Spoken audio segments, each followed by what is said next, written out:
Hey, there you are. I'm so glad you joined me. Welcome. Welcome. I'm Maureen Pisani, and I'm the hypnotherapist that you're going to be watching a presentation from in the next few minutes. Yes, we are at the Chopra Center, and I've been the therapist here for over 6.5 years. This is beautiful Carlsbad, San Diego, and it is my pleasure to welcome you here.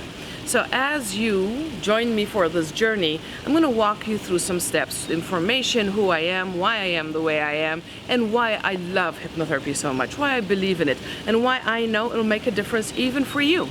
So join me with one perspective. What if? What if it works? What if it works for you? Because if it works for you, you're going to open your mind to all possibilities becoming realities.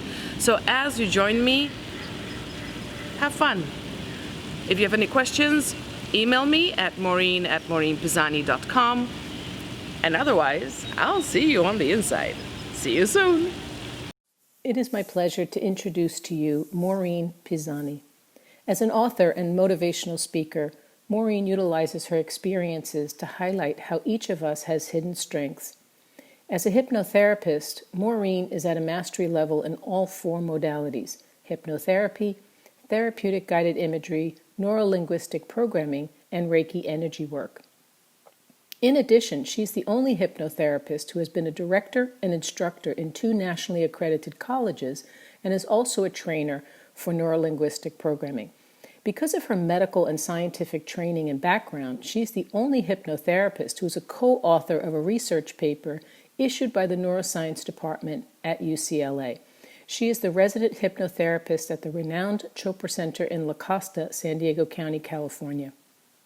Maureen has authored 9 books and produced more than 25 hypnotic CDs. She is the founder of ProThrive, science-based hypnotherapy, where she works with groups and individuals in person or online to help them go from just surviving to truly thriving. Once again, Maureen Pisani. Good morning, everybody. As I was introduced, I had a thought, and so you're here for perfect health, right? So I'm assuming that there's something in your lives that you know you can improve upon. Fair? So if I told you that what I'm about to share with you, maybe, I hope, could make an improvement, would you listen? Yes. You would? Man, you guys are good. What if I told you that in the next 90 minutes, by the time you leave this room, you're going to learn information that's implementable, and with the experiential ending, you leave this room changed, upgraded, and improved. Would you then pay attention? Yes. Good, because that's what I'm here for. I don't like wasting time. I know you guys don't want to waste time. So if we're on the same page, then things will happen. Fair? So as I was introduced, my name is Maureen Pisani. Maureen's Irish, Pisani's Italian. Yes, I have an accent. No, it's not what you're thinking. It's made up. I like that. No, that's the first time ever. Thank you. No. The accent is there. Believe me, if I could get rid of it, I would. So right now your mind is going, I think she's from, and I think she's from, so I'm going to save you about 30 minutes, okay? So think of Italy, the boot, and the Mediterranean. So you know where Italy is? And then south of it, there's a little triangle called Sicily. Well, I come from the dot, the island of Malta. So right now you're like, Malta, really? So when you Google, by the way, you do have to zoom in. You'll see this, Malta with an arrow, because the word is bigger than the island.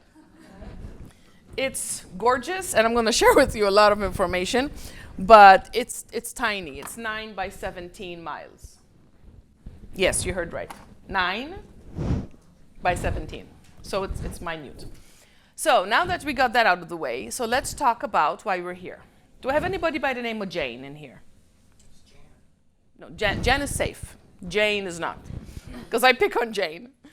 So if Jane, mind-wise she's fine, brain-wise she's fine, but she has a peptic ulcer that's about to rupture, is she having a good day? No. If body-wise she's fine and mind-wise she's fine, but she has a brain tumor, is she having a good day? No. If body and brain she's fine, but she's riddled with regret, is she having a good day? No. So all 3 have to be giving us the green light, right? Now we know that these are flowing because we pick up the vibe from other people. at a doctor's office, in a restaurant, in an airport. We know who's happy. We know who's brand new in love. We can tell the newlyweds, right? We can also tell the brand new divorced. You know that look? Get away from me, you bastard. See, that's the chuckle of experience. So in here, yes, I will be saying the craziest of things for one reason and one reason only. How many lectures, how many lessons have you attended where the teacher or the professor was so boring you zoned out? So if I say something that your ears go, what did she just say? Did she really just say that? Then your mind gets it. And then it's yours. And when I teach adults, I come in with 2 rules. The first one is, don't call me ma'am till I'm 79 and a half. So there's a couple of years. The other one is, if it's not fun, it's not happening. So can we have some fun? Good. Good. So over here, we have an original Maureen. This is going to be worth a lot in a few years. And it's obviously the side view of the brain. And here is the top view of the brain. So just to give you a lay of the land, this little dot here, the pineal or pineal, is according to where you're from, the pronunciation is different. It determines circadian rhythms. So sleeping at night, waking up in the morning. This little shaded area, both sides, you know we have a right brain and a left brain. So if I have 2 bouquets of balloons and I crisscross them, can you see how the strings cross? That area where the strings cross is right here called the corpus callosum. And according to the width of the corpus callosum, it's called a rostrum. There's scientific research to show that the wider the rostrum, the more hypnotizable the person. In my world, everybody's hypnotizable. But according to science, it determines on the width. Now, over here, we have the thalamus, the hypothalamus, and the pituitary. And these 3 are very important for what I call the happy hormones, dopamine, serotonin, and GABA. So you know when you're having a good day and everything's flowing and you're having fun, you're smiling, you're chuckling, things are really good, serotonin, dopamine, GABA are just being released. It's good, right? Do you know those days when you have to do everything twice? When you're standing on top of your waste paper basket and you don't make the basket? You know those days? When you're ready to kick the basket to next week? Do you feel like smiling? No. You're swirling in the funk, right? You're getting madder and madder. Do you feel like really smiling when you're madder and madder and going deeper? No. So the first trick, bite the pencil. When you bite a pencil, you trigger the cheek muscles. The second you trigger the cheek muscles, these are triggered, serotonin, dopamine, GABA are released, you're better. So you short circuit the funk. Tip number 1. Now, as we're going through all this, you know, they told me that I had to do a presentation to help with this magical word. I had no idea what it was. I had to research it. Do you guys know what this word is? Stress? Is your life as idyllic as mine? So I always joke because stress is everywhere. Stress is in our lives all over the place, right? So what is stress? Stress is that white piece of paper that the student is looking at, but today it's called a test. Stress is sitting in the doctor's office with that paper gown, waiting for the diagnosis. Stress is receiving a bad diagnosis. Stress is you're late for an appointment and you go on the freeway and it's a parking lot. Stress is receiving divorce papers. Giving them is quite relieving. Receiving them tends to be stressful. See, good. I'm glad you're paying attention. Because stress affects us. The sentence I want you to take is, stress aggravates 98% of diseases. So if you're whatever, and you're stressed, you might go all the way through. So we need to make a change. So stress also affects us according to the severity, right?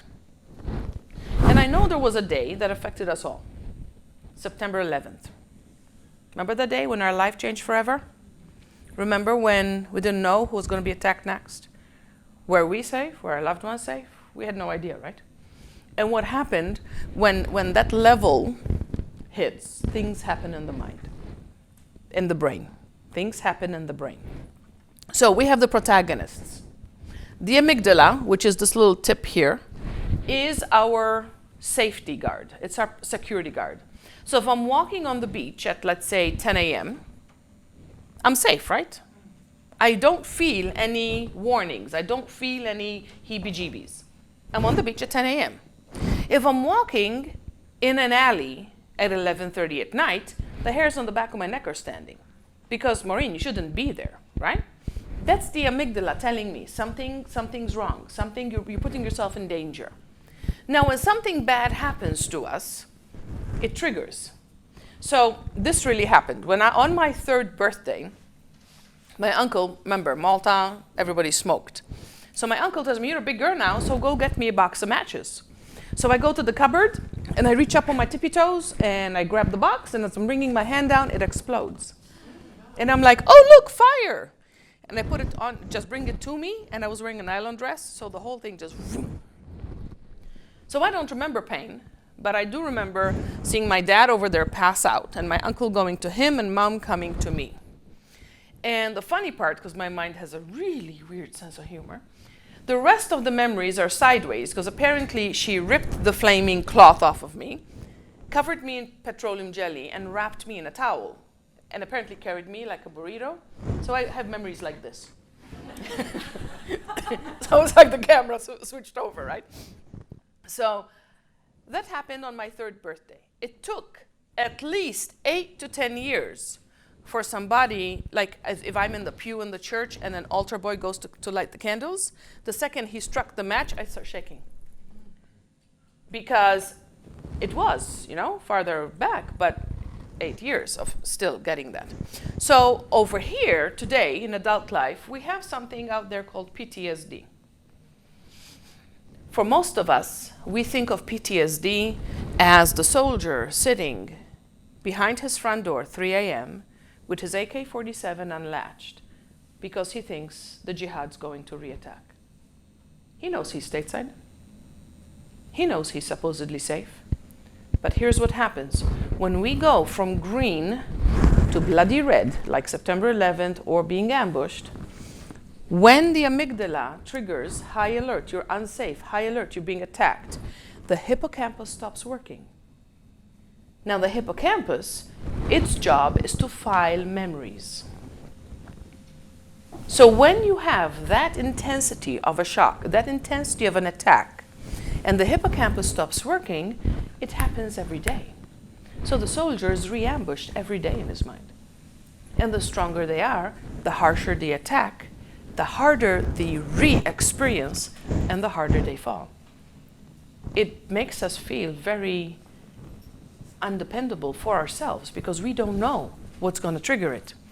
It could be a noise, it could be a sound, it could be a scent, it could be a word, it could be a note of music, it could be a horn, and bam, it's right here.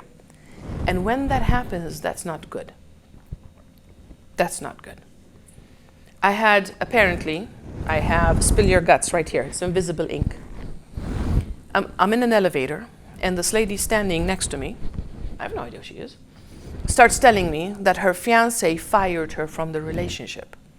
He wrote a Dear Jane letter, and he literally wrote, I am firing you from our relationship. So she's melting, right? She's sobbing. She's just disintegrating in front of me. My heart's going out to her, and then she says, because it's been 9 years. She was fired every day in her mind. Every single morning she relived it.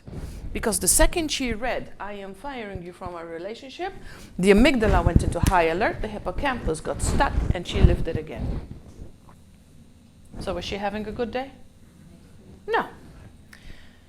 When the stress actually reaches a certain level and the amygdala kicks in and the hippocampus stops working, then a message is sent down to the adrenals, and the adrenals do one of two things. They send out cortisol and they send out adrenaline. So we know cortisol is the stress hormone, right? So what does adrenaline do? Exactly, it amplifies. So how many of you love roller coasters? How many of you hate roller coasters? So if you're in the roller coaster carriage, you know when you hear it go up and it starts going clicky, clicky, clicky, clicky, you know the feeling? The people who love roller coasters are like, yes!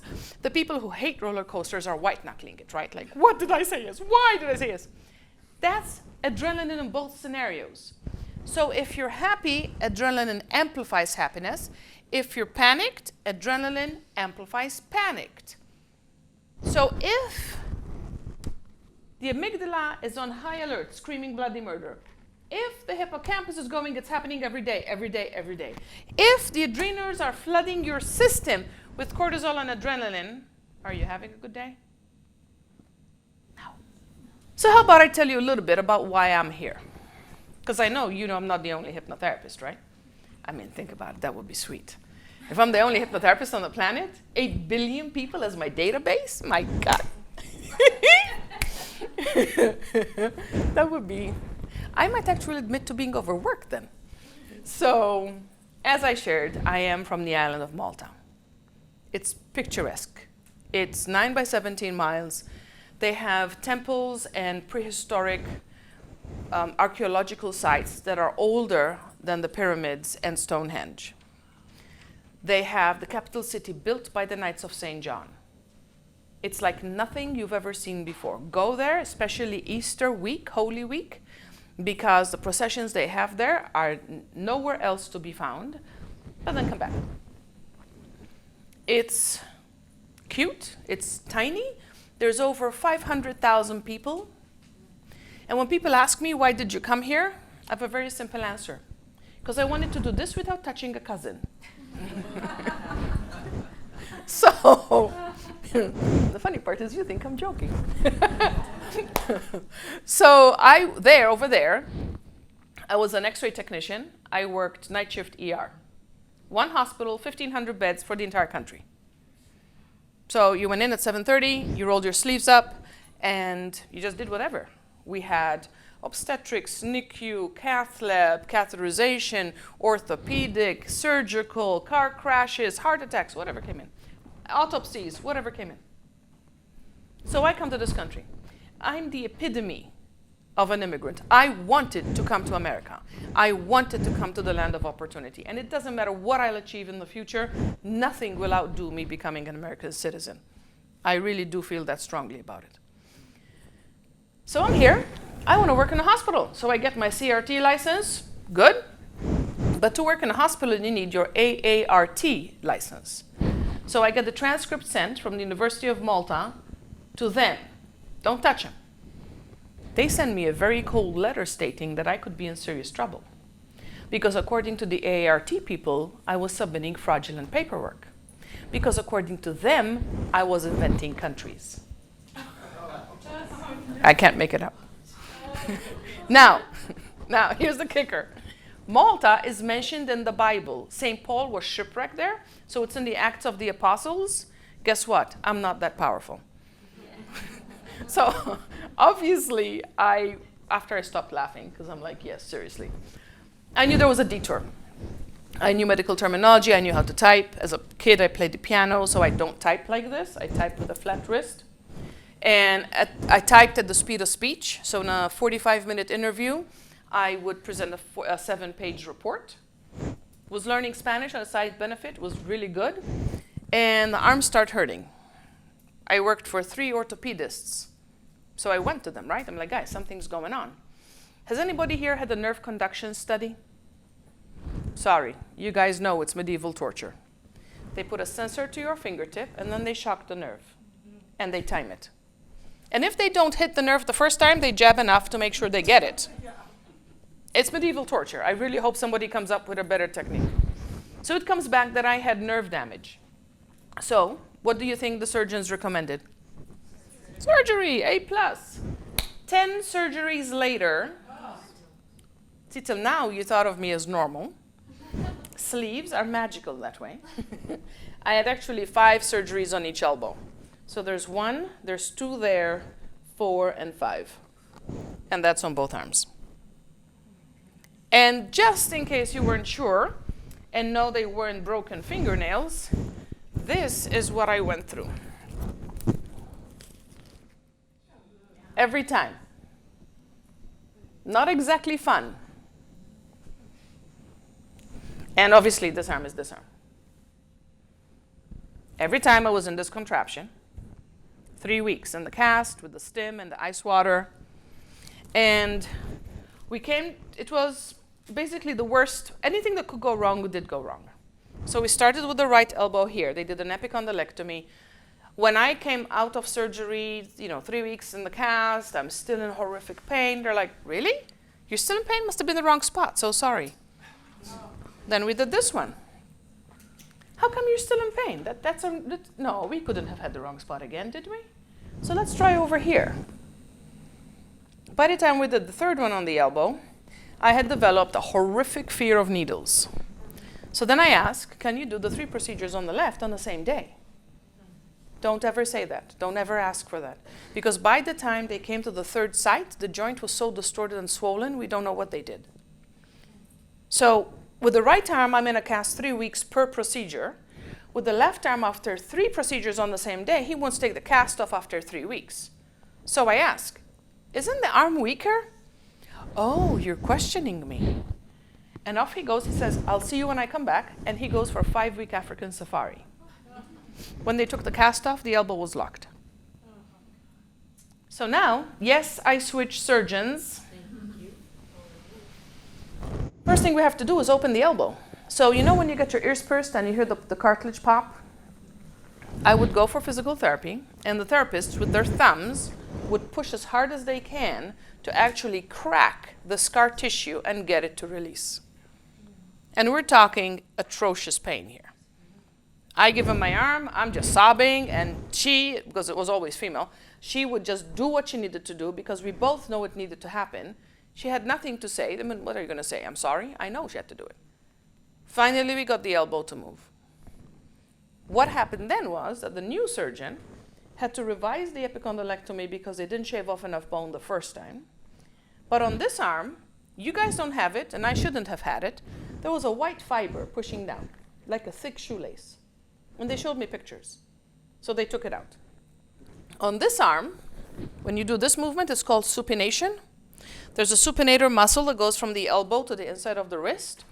The radial nerve was stuck to the supinator muscle, so they cut it lengthwise, and now the radial nerve slides in between. So mechanically, they should have fixed things, right? But I was in nonstop pain. I was taking 24 pills a day. I was on Darvocet, Ultram, Paxil, Naproxen, and Celebrex, max doses.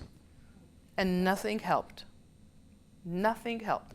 I lost 80% grip strength on the right and 75 on the left. Holding a cup with both hands was a gamble. I was never sure if I was going to make it. I had this plastic contraption here with plastic cuffs and a metal dial, so they controlled how much I opened and closed the elbow. Never slept for more than 40 minutes at a time. It was horrible. I was done. I mean, it was just like, to me, it was basically worse than death. I'm a hands-on person. I do a lot with my hands, and now they're useless. I have no idea if I can even brush my teeth. We come to the end of the line. These doctors, these specialists, come to a conclusion. 100% disability, Social Security, lifetime supply of medication, and bye-bye. And I was 30. Do you think I came to this country to be on Social Security at 30? No. That's when it became interesting, because I got mad. And they were completely surprised that I got upset. So they sent me to about 25 psychiatrists who were like, so what are you going to do? I'm going to do something. I would dare them. I'm like, I'm going to do something. And then they look down their noses at me. What are you going to do? Like that. And I'm like, I don't know. I'm going to do something. Just wait. And I will never look at anybody when I say this, because they said it to me and I know how bad it hurt. They'd look at me and go, give up. This is your life. Get used to it. Give up? Are you kidding me? Give up? Not a chance. So, there's a part of me that till today I call Maureen from Malta. And this part feels like she came off the boat last night. There's Americana that just tickles me pink, you know? So, do you remember the show Starsky and Hutch?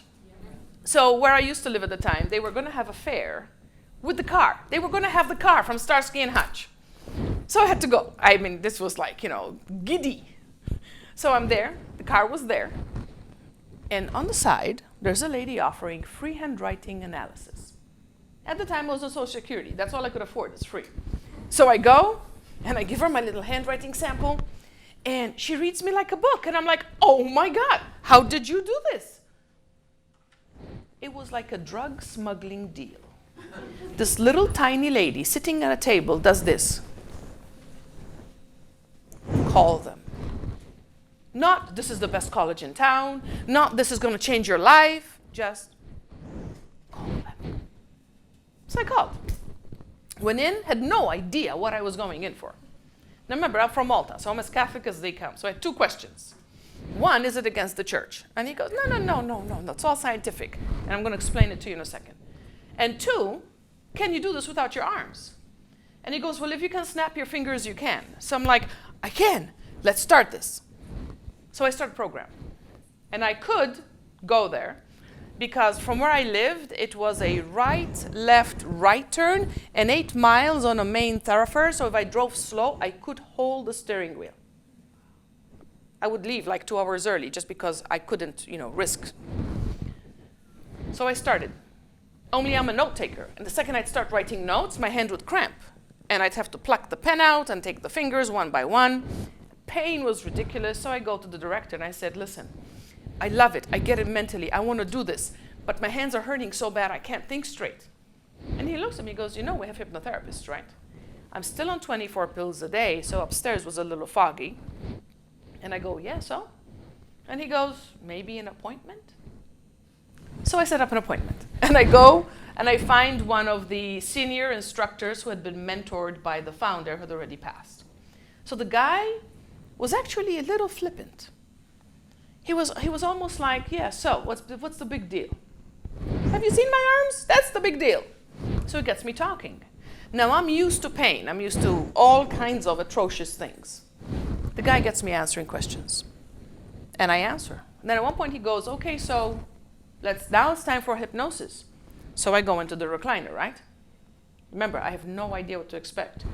There's no pain, there's no tingling, there's no magic. I'm not snoring. And I'm thinking to myself, what the heck did I sign up for? I'm not feeling anything. Next morning, though, from the shoulders to the wrist, no pain. So now I'm curious, because this is the first time that I'm actually seeing a benefit. So I go in for my second appointment, and I'm like, what did you do? You have to tell me. He goes, no, you're better, right? I'm like, yes, of course I'm better. Tell me, what did you do? He goes, no, surprises are better. So again, the second appointment, he gets me talking more. Again, puts me in the chair. Again, I feel nothing. But the next morning, no pain. Didn't come back, won't come back. So do you want to find out what he did? Yes. I was kind of hoping he'd say that. Good. See, now this is where I turned into a 6-year-old because I love colors. And we are going to have some fun. So right here, this is the brain. And now we're going to start talking about the mind. Now the brain obviously is the organ in the skull. The mind is about 6 inches out. And here I'm going to explain to you why we do what we do, so you'll get a lot of understandings and aha moments as to why we function the way we do. So in here, we have, basically, we start out with what's called the primitive mind. And the primitive mind acts almost like the motherboard in a computer. It's programmed, not personalized.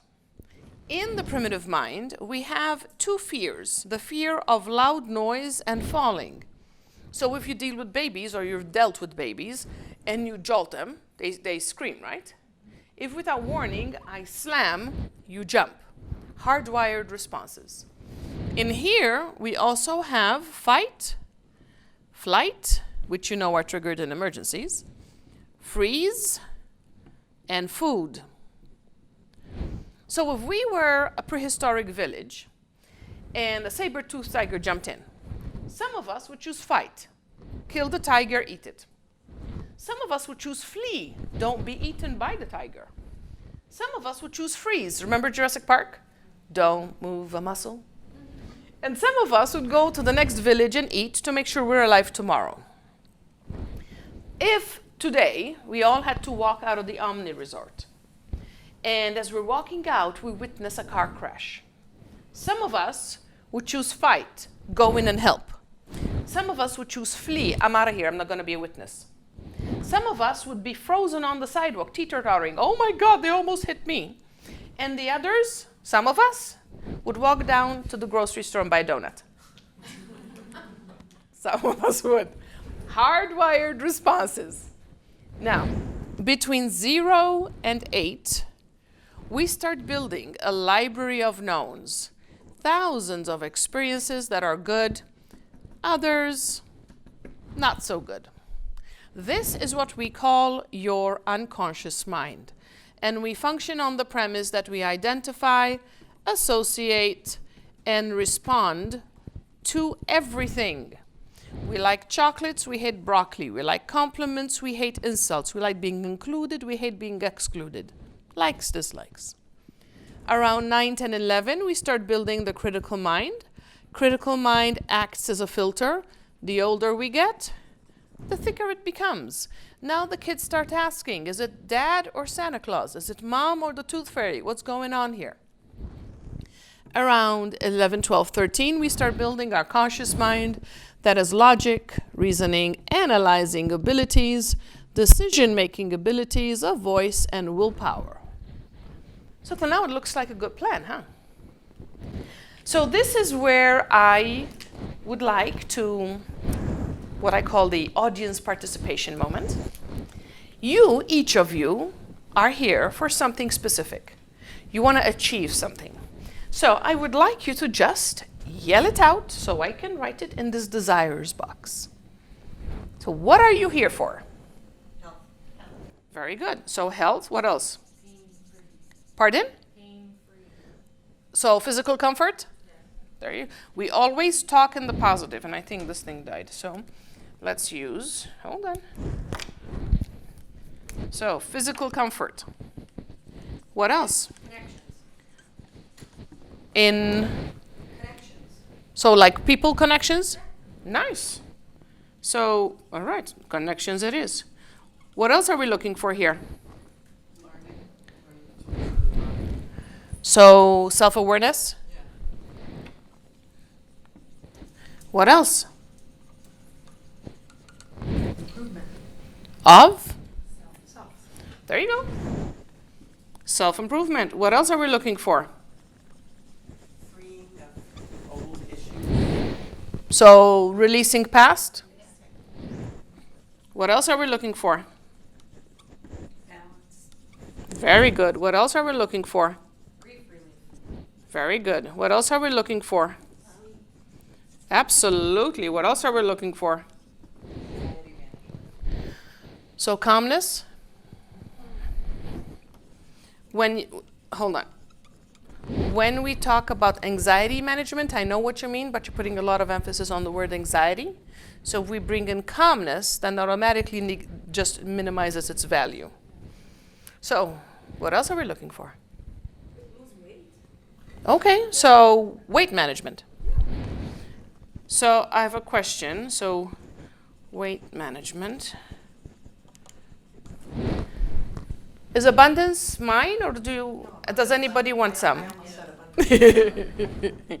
Okay, so abundance. I'm going to say funds. Love. Love, there you go. Fantastic. What else? Wonderful. What else? Joy. Joy, yes. Anything else? Okay, so here's what I'm going to do. I'm going to read the list. And what I need from you is if one of you doesn't have at least one word that connects with you, let me know. So are you here to have health, physical comfort, connection, self-awareness, self-improvement, balance, releasing the past, having grief relief, having better sleep, having calmness, abundance, healthy weight management, love, peace, and joy? Does everybody have a word that at least one connects with you? Good. She's like them all. Perfect. So and because I am a little bit of a weird, it has to look in a certain way, you know. There, isn't that better now? Health was like all by itself, feeling so lonely. So, with your permission, can I cheat? Can I make all of those healthy, happy, loving, abundant, successful future? Can I? Thank you. So that's how I cheat. Happy, healthy, loving, abundant, successful future. So you have logically reasoned it out, analyzed it, made the decision, you said yes, and you're sitting here with all your willpower to make it happen. But if it was that easy, don't you think you would have achieved it already? Here's why we don't. Because your amazing conscious mind, which truly is amazing, is a whopping 12% of your brain power. Whereas all of this is 88. So if you had a company with 100 employees, 12 were working, but 88 were in the back smoking, would you make your deadline? So we're getting there. Now, remember I told you this closes by age 8. I don't see 8.5-year-olds here. So to be realistic, I know we've had a couple of these. Fair? Had some really good experiences in life. But we also had a couple of these. Remember that one?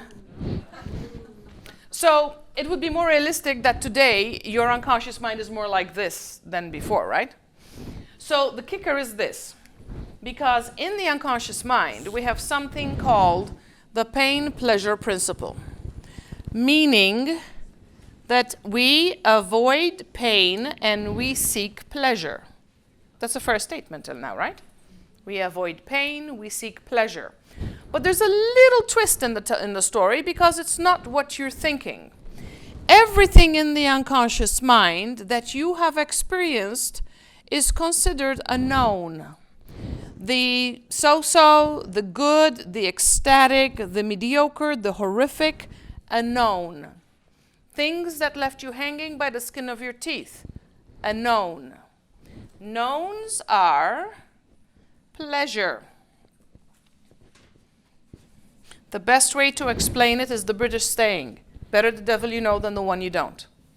So, as horrific as this thing was, your unconscious mind would rather you stay in this than in the unknown, because now you understand that desires are unknown. And if the desires are unknown, wouldn't that now make them pain? So, this is a piece where I need you to be very attentive and very careful with how you think about yourselves. This is the one piece that I need you to really seriously give yourself a break on. I am a strong supporter for accountability, except in this moment. All of you have had goals you wanted to achieve. All of you have given it your best. Your most effort, your most determined, your most non-stop. I gotta do this. I'm a go-getter. I will get this done. But for some reason, you weren't able to. Here's why. Your unconscious mind, 88% of your brain power is wired to keep you stuck in the known, not in the unknown. 6 years of non-stop pain. Physical comfort was not known for me. So when you give it your best shot, when you give it everything you've got, when you give your best effort and you still fail, I know there are adjectives that are running through. But right now I need you to be aware. It was rigged to fail. You couldn't succeed. So I need you to give yourself a little bit of forgiveness. Because this, right now, is why we don't succeed. But I will never give you a problem without a solution. So this is why I do what I do. Because with hypnosis, we open a passageway, and we go in, and we add new ideas. We call them suggestions. And the next time you think it, I want a happy, healthy, loving, abundant, successful future. How are we down here? Oh yeah, you're sleeping great. You're at the perfect weight for you. You're content. You have peace of mind. You have enjoyment. You have abundance. Clients are coming to you from everywhere. When the 12 works with the 88, you get 100% of your brain power to work for you. That's why I do what I do.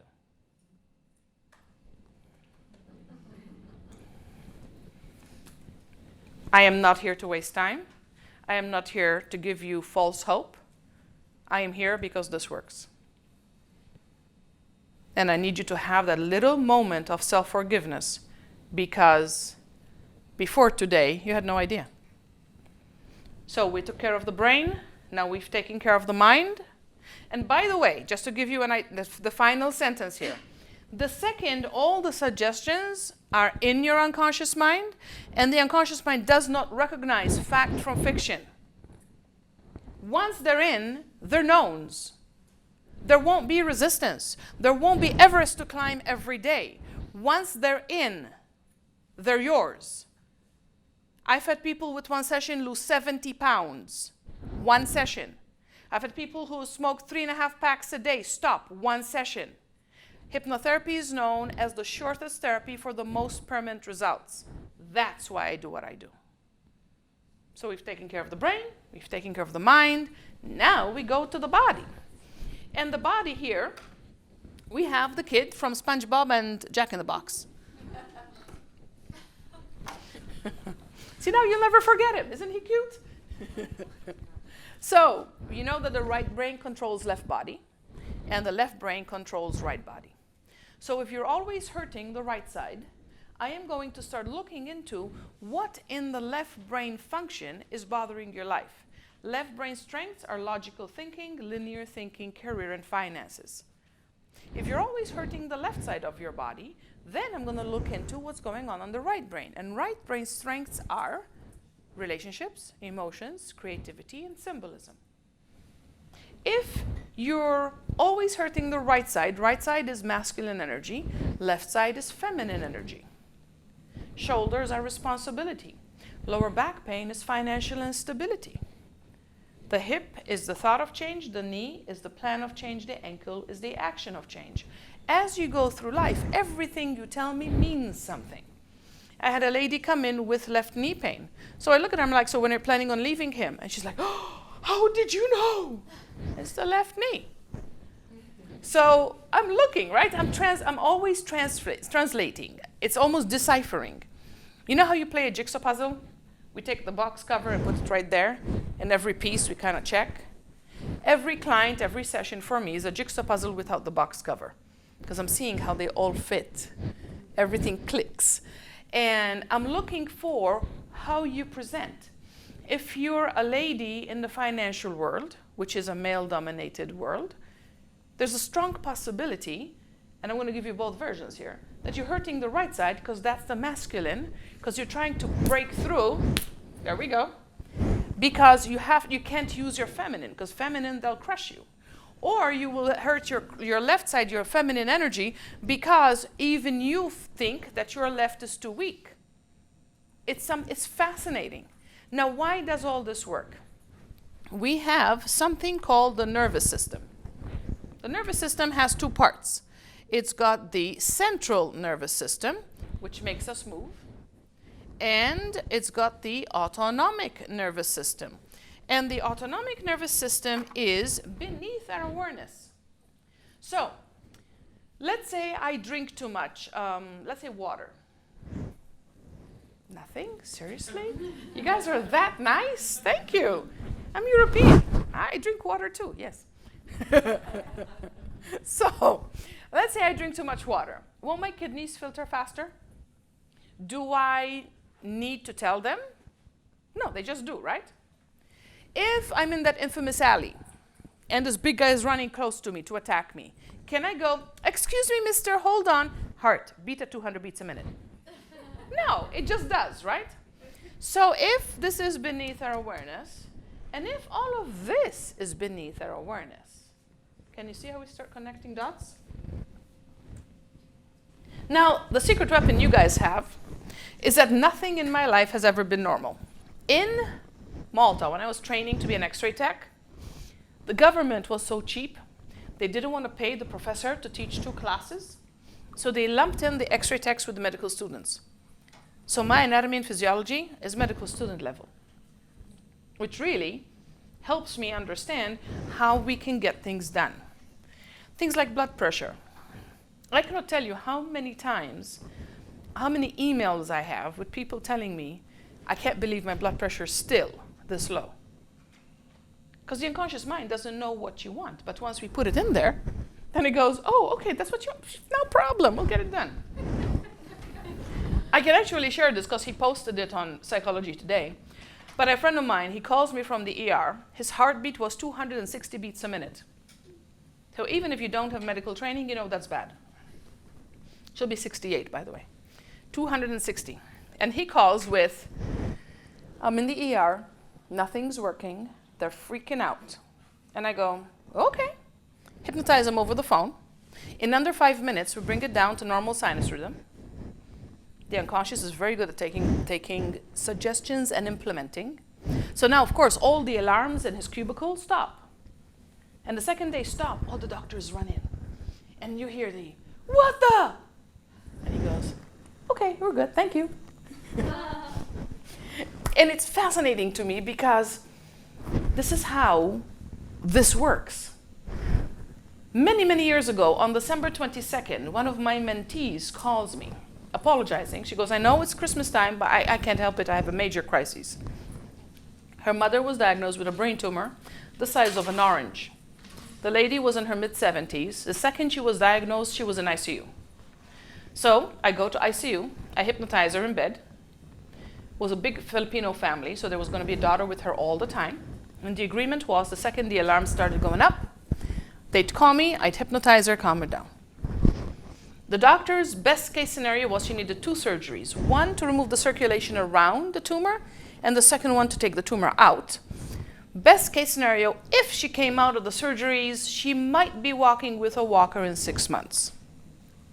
This lady went through the surgeries with flying colors and was climbing stairs with a cane in 3 weeks.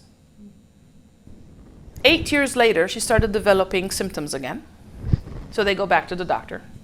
The neurosurgeon, the wife, the patient, the husband, and the entire clan, he looks at the wife and he goes, I'm so sorry, but the tumor came back. And this little old lady in her mid-80s goes like this, call Maureen. And he goes, who's Maureen? He has no idea, right? So this time the grandson, one of the grandsons was her caregiver. So we did sessions by Skype because I was already in San Diego by then. And she went through both surgeries again and celebrated her 60th wedding anniversary. That to me is just, there's no words for that. So that's why I do. Because people come to me with, I don't know if this can help. I'm like, good, let's give it a shot. So now we've done the brain, the mind, the body. How about getting ready for the actual experience? Because now after all this, don't you want to feel and find out what it really is? So in hypnosis, we talk about alpha, beta, theta, delta brainwaves. So alpha is the football coach in the locker room before the game. And he'll be something like, we're going to go out there, we're going to crush him, and we're going to kill him. That's alpha. Right? I only do that for like 3 seconds. Beta is very nice. Beta is green lights, meetings starting and ending on time. Beta is clients showing up, checks being deposited. Beta is sweet. Theta is what we call massage brain. You know how after a massage, the therapist expects you to conjugate a sentence? I was getting a massage, and the therapist leans in and goes, I need you to turn over. And I went, to where? I was mush. I was just gone. So theta is a very nice mental space. Delta is snoring, sleeping, out cold. Delta is you're asleep. So hypnosis is theta. Hypnosis, if you meditate, it's the same destination, different route. Hypnosis is not anesthesia, so you won't lose control. You won't zone out. You won't drop like the ragdolls they show on stage hypnosis. The people who show up on stage hypnosis are called somnambulists. They're 3 to 5% of the population. They're the extreme extroverts who love being in the center of attention, who if the party is really good, they're usually dancing on the tables without hypnosis. Who, if let's say I'm at a party and I yell, "Who let the dogs out?" They will bark. And I haven't hypnotized them. They're the ones who just go in for the fun. In stage hypnosis, when they step up on stage, they're giving the guy permission to play. And he does, because that's what the whole point is. So here, no barking, no quacking, no losing control. It's all here. Hypnosis is a do with, not a do to. So I can't force you to do anything. If I ask you to relax, who's in charge of your muscles? If I ask you to relax your eyelids to the point where they are so relaxed, they couldn't care less to open, who's in charge of that? So this is participation. This is mental collaboration. What I'd like for you to do is to go in with what if? What if it works? Because I always joke that I went in with nothing to lose because I had already lost it all. I was a lost cause. The United States government deemed me useless. So you are not there. So if I had such a transformation, how much more could you achieve? At one point, I'm going to ask you to see you at your best. Do not put yourself at a 10% improvement or a 50% improvement. Do 1,000% improvement. Why not? What if it all comes true? I met a friend yesterday. I actually knew her by voice because I hadn't met her in person. I had done a corporate training for her sales team. This was Skype. So they're seeing me, and because there were so many, I couldn't see all of them. Yesterday, she tells me, her entire team hit 100% of their goals. One training. That's why I do this. So, what I need from you guys, very, very easy, is a color that we can all agree that you love. Purple and blue. How about, can we do indigo? Good. I am the eternal negotiator. Now, I need the color you don't like, which is not black or brown. Yellow and orange. Can we do mustard? See, I tell you. No. So indigo as the nice color and mustard as the not nice color. We're good? Now, I'm going to talk about physical pain. In hypnosis, I never use the word pain. I'm going to talk about discomfort. So if you have a chronic situation, think of it. If you have something that comes and goes with the weather, add it in. If you have something that you know every so often triggers its ugly head, add it in. If you have absolutely no physical pain, but you have emotional pain that's triggering physical, like a broken heart can give you chest pain. If you have situations like that, add them in. You don't have to limit to one thing. If every so often your right baby toe hurts, put it in there too. Because I want you to have the most outcome, the best outcome of this possible.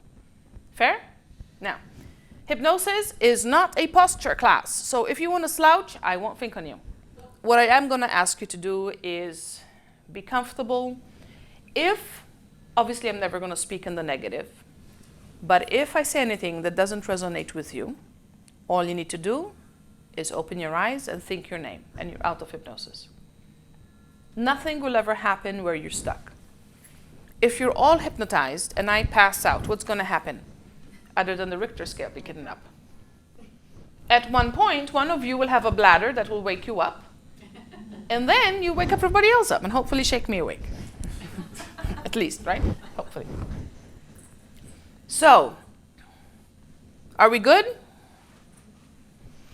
Do you all have the things you want to work on up here? There you go. Last moment. Very good. Very good. See, I'm glad you did that.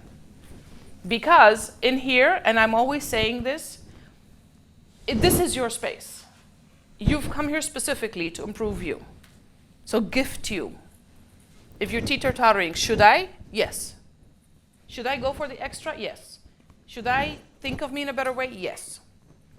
So, the only thing I'm going to ask, no crossing, because crossing of ankles and arms and legs actually blocks energy. And I'm going to be over here to not interrupt your field of view. So before we start, do I have permission to work with you? Yes. Good.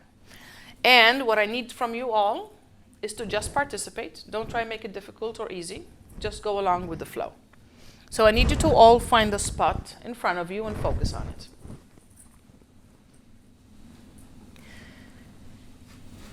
And as you focus on that spot, take in 3 slow, deep breaths. 1 for the body, 1 for the mind,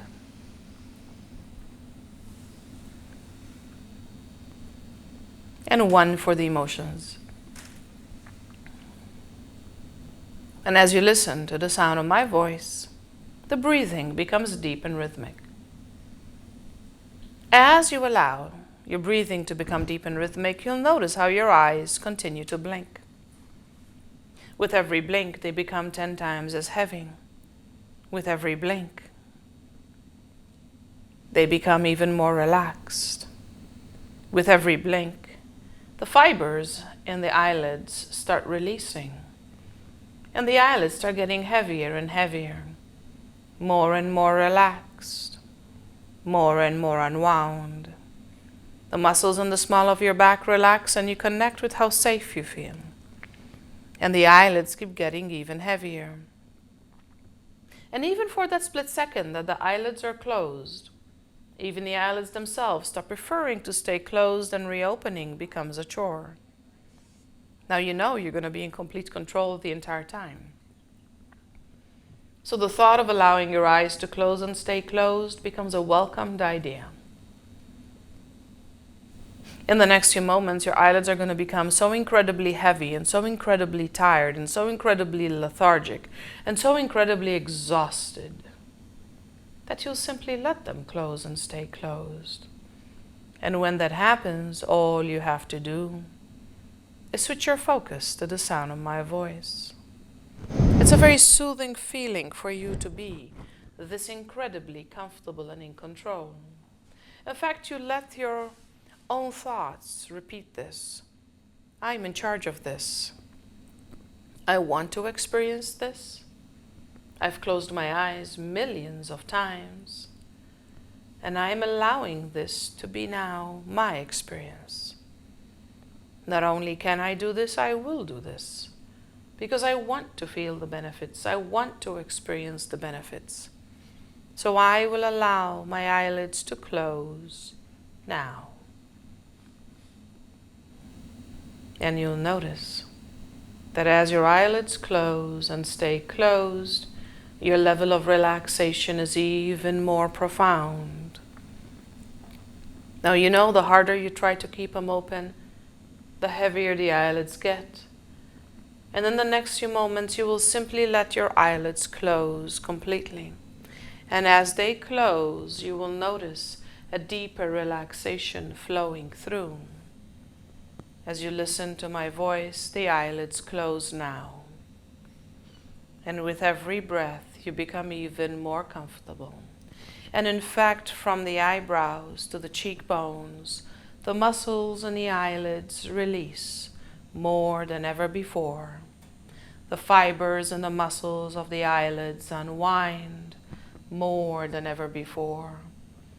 And the cells and the fibers of the muscles of the eyelids let go more than ever before. And it comes to the point where you feel so relaxed and your eyelids feel so unwound that they feel as if they're sealed shut. And with eyelids that feel as if they're sealed shut, allow your eyeballs to roll up as if you're looking through the top of your skull, drifting off into a deep sleep, remembering that each and every time I suggest deep sleep to you, for the purpose of hypnosis, with your permission, allow yourself to enter quickly, calmly, and deeply to this depth or deeper. As you listen to my voice, here in this in-between space, today we're going to start a journey. We're going to go from past to future. We're going to go from hoping to accomplished, from wishing to achieved.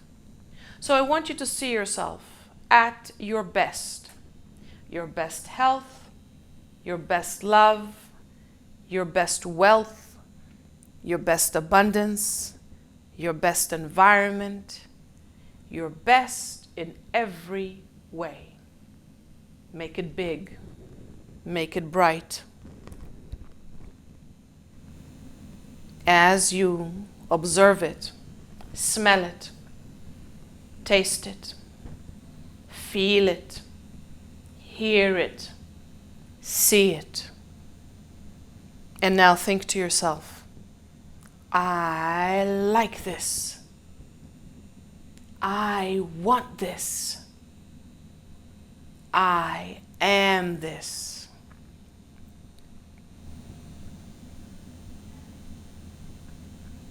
Here, every word you hear takes you 27 times as deep as the one before it. Every sound you hear, every thought you have, every sensation you feel, and every breath you inhale, all take you 27 times as deep as the one before it. As you listen to my voice, I want you to take a moment. And I want you to allow your eyes to roll up. And above you, I'd like you to see an orb of mustard.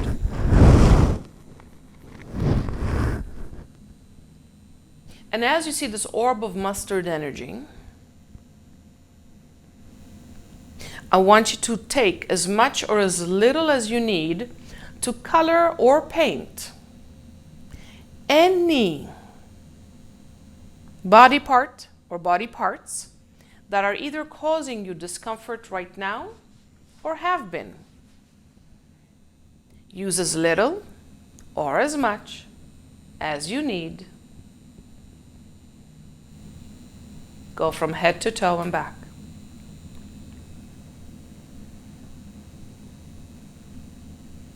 As you listen to my voice, allow your eyes to roll up. And above you, there's a huge orb of indigo. Now, this indigo energy is incredibly soothing. In fact, as it flows through you, it's going to relax, soothe, calm, and ease every single cell it flows through. So the indigo starts flowing into the top of the skull, flowing into the head, brain, and face. Any mustard in the head, brain, and face is pushed into the throat and neck, spreading out to the shoulders and all the way down through to the shoulder blades. And the indigo flows through the top of the skull into the head, brain, and face, soothing, calming, cleansing every single cell.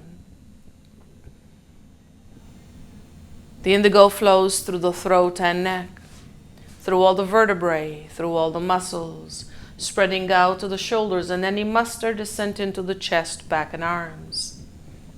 And the indigo flows through all the deep fibers in the neck, through all the superficial fibers in the neck, out to the shoulders, relaxing, unwinding every cell. The indigo now flows through the shoulders into the upper arms, and any mustard is sent down into the forearms and hands. And the indigo flows through the upper arms, soothing, calming, relaxing every cell.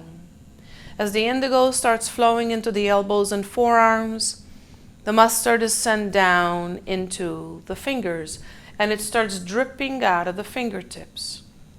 And the indigo flows through the forearms, the wrists, the hands, the fingers. And as the indigo now reaches the fingertips, and it too starts dripping out of the fingertips, we're going to seal those fingertips.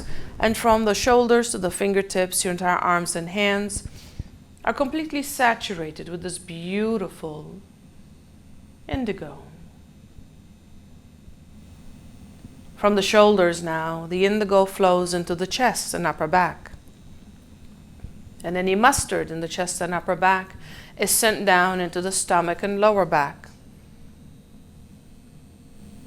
And the indigo flows through the chest, the upper back, the heart, the lungs, the muscles, relaxing and unwinding every single cell. The indigo now starts sinking into the stomach and lower back, and any mustard is sent into the pelvis where it runs down the legs. And the indigo flows through all the organs in the stomach, through the lower back, the deep muscles, the superficial muscles, soothing, calming, cleansing, unwinding every single cell. This beautiful feeling continues, and the indigo sinks deep into the pelvis, where now any mustard is sent into the glutes and hips and down the legs. And the indigo swirls in the pelvis and intensifies and overflows into the glutes and hips, soothing, calming every single muscle, fiber, cell. The indigo flows through the thighs, the quads, the hamstrings, and any mustard is sent into the lower legs and feet. As the indigo goes through the thighs, the quads, the hamstrings, the knees, they all release, unwind, relax. The indigo now starts flowing into the lower legs, and the mustard is pushed into the feet and starts dripping out of the tips of the toes. And now the indigo flows through the calves, the shins, the ankles, the heels. And as the indigo flows through the length of the feet and also makes it to the tips of the toes, and it too starts dripping out of the tips of the toes, we're going to seal those toes. And from the toes to the hips, your legs and feet are completely saturated with this beautiful indigo energy. As you listen to my voice, the indigo will continue pouring into you for the duration of my speaking with you. Now briefly allow yourself a moment or two to connect with how safe it is for you to feel this incredibly relaxed and at ease. And as we go down from 10 to 0, with every number we reinforce it 10 times. So from 10, going deeper to 9, 8, 7, 6, 5, 4, 3, 2, 1, 0. Deep sleep. And I want you to picture, visualize, and imagine that you are walking into a living room, an absolutely gorgeous space. It's bright, airy, elegantly furnished. Yet, in the middle of the room, there's a full-length vertical mirror. And you're curious, so you walk up to it. And I want you to take a long, hard look at yourself. I want you to take a moment now and stare into your reflection's eyes, because you're the only one who knows the full truth, right? Take a long, hard look. You've come a long way. You've achieved so much.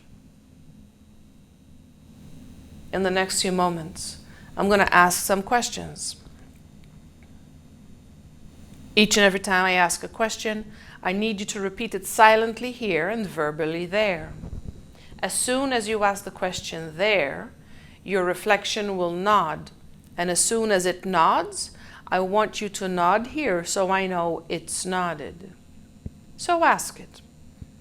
Would it be okay if we felt better? That's right. Would it be okay if the changes we're looking to implement are easier than we expect? That's right. Would it be okay if the implementable changes that we do have in our life become permanently ours? That's right. Would it be okay if we felt good? That's right. Would it be okay if we felt good every day? That's right. Would it be okay if we let the past stay in the past? That's right. Would it be okay if we liked ourselves a little bit more? That's right. Would it be okay if we loved ourselves a little bit more? That's right. Would it be okay if we had a good night's sleep? That's right. Would it be okay if we had a good night's sleep every night? That's right. Would it be okay if we had health and physical comfort? That's right. Would it be okay if we had self-awareness, self-improvement, and balance? That's right. Would it be okay if we had calmness, abundance, healthy weight? That's right. Would it be okay if we had love, peace, and joy in our life? That's right. Now look at the smile. Because starting from tonight and every night following tonight, regardless of the day you've had, regardless of the location, regardless of the people you've dealt with, and regardless of everything that happens, when it is your time to sleep and when you're in your favorite position to fall asleep, you will fall asleep quickly, soundly, deeply. You will sleep for all the hours you plan on sleeping, and as you sleep, you will rest. As you rest, you will sleep so deeply that the dreams will all occur beneath your awareness.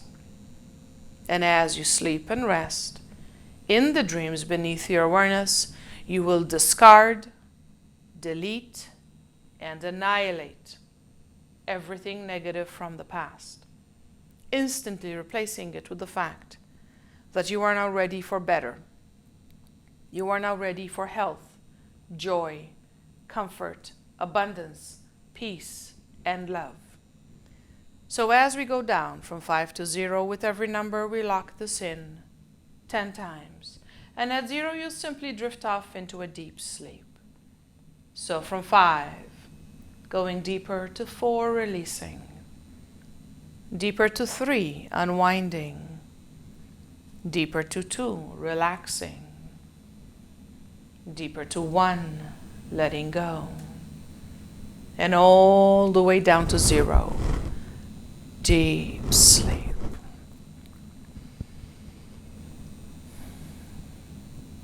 In the next few moments, I'm going to wake you up. At 5, you're going to be completely wide awake, fully alert, ready to continue having an amazing day. Knowing that not only can you do this, this is yours right now. So coming up to 1, closing the door to the unconscious mind, making sure that all the suggestions are locked in and effective from now till the end of time. Coming up to 2, aware of your body and of the room around you. Coming up to 3, connecting with the here and now, knowing that not only can you do this, this is yours. Coming up to 4, your eyelids are getting lighter. And at 5, 1, 2, 3, 4, and 5, eyes open, wide awake. 1, 2, 3, 4, 5, eyes open and wide awake. How you doing, guys? Welcome to hypnosis. Check around, feel. How are you feeling? How much better are you feeling? So, there you go. She started singing. So, first of all, welcome. This is what I do. Secondly, yes, I can help. Right now, your mind is going, what about this and what about that, right? Because this was generic. So you're all thinking, can it help me? The probability is yes. So what I'm here to guide you through, basically, is what I do is I'm here. Today's Thursday, so I'm here Thursday, Friday, Saturday. I have one rule with the staff. If a guest wants an appointment, it's a yes. one way or the other. We're going to make it happen. I am here to make your journey as impactful as possible. If there are situations right now you're thinking, do I talk to her about one thing? Yes. Do I talk to her about a laundry list? Yes.